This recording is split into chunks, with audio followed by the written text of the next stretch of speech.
I love Seattle in the summers. It's the most beautiful place to be in the summers. Winter's not quite as enjoyable. I love Seward Park. I love the park itself. I love that I feel like I'm in kind of a melting pot. You know, you're in touch with a lot of cultures around you.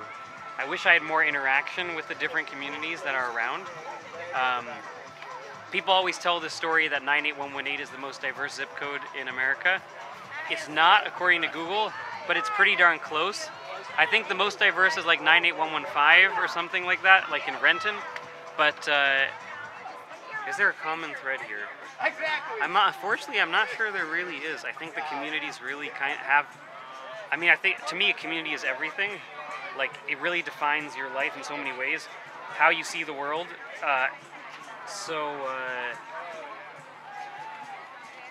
think people that grow up next to each other in different communities really see the world in different ways, even if they're right next to each other.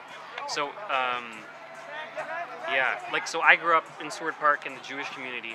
There's, you know, I don't know how many families there are in the Jewish community here, but it's a pretty strong Orthodox Jewish community. So they just put on some Ethiopian music, and they were doing some dancing, and that made me tear up. I've been living in Israel for a little while, and when I was there spent a lot of my formative years with close friends who are in the Ethiopian community in Israel, and spent so much time eating injera, listening to Ethiopian music, going to Ethiopian weddings, which are the best weddings in the world, and just seeing that again here, like, really took me back and made me tear up, and I wish I